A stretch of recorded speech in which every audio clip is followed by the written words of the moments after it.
બાપુ બોલો ને જયંતિભાઈ. આ રિવરફ્રન્ટ કેવું છે? આમાં તો બૈરા જોઈએ ભેગા બાપુ. એવું કોઈ ના જયંતિભાઈ, આપણે જો મસ્તી હોય ખાલી જોવા લાયક હોય બધું જોવા આવીએ અને બૈરાની અસર એટલે આ બૈરા તો આપણે ઘેર હોય લઈને આવીએ આવું હોય તો બરાબર, કોઈ રોકીએ કે નહીં.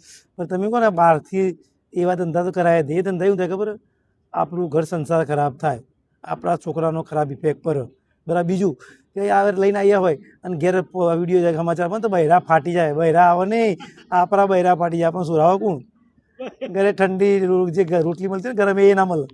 ઠંડી મને રોજ ગોદામાં રોજ 500 ગારો ભરી પડે, રોજ 500 શબ્દો વાપરવા પડે. અને એમાં તો આપણો કેટલો ટાઈમ આખી જિંદગીનું જે કરેલું હોય ને 15-20 વર્ષ સાચું હોય એ પોણીમાં જાય બધું. એટલે એવા ધંધા ના કરાય. ઘણા કે ભાઈ રિવરફ્રન્ટ થોડું બૈરા હોય ને ભેગા, એમ કે ભાઈ માણા ભેગા. હા, એ આપણા બૈરા લઈને હોય, બહારથી આશા નહીં રાખવાની કે બહારના લઈને જઈએ ને કે આપણા બૈરા ફાટી જાય. બૈરા હાચા માટે ધંધો ના કરાય અને છોકરા ઉપર ખાલી વિફક ના પડે. આપણા બૈરા ફાટી જાય એમ? બૈરા ફાટી જાય, બૈરું નહીં બૈરા બૈરા ફાટી જાય, બૈરું નહીં બૈરા ફાટી જાય. તમે આ ધંધો ના કરાય. એકલા ફરવું સારું અથવા આપણું ફેમિલી લઈને આવું, એકલા અથવા ફેમિલી, બીજા કોઈના અંગાત નહીં ફરવાનું. તો જીવન જીવવું હોય તો, કરવા જોઈએ હો બાપુ. સારું જીવન જીવવું હોય તો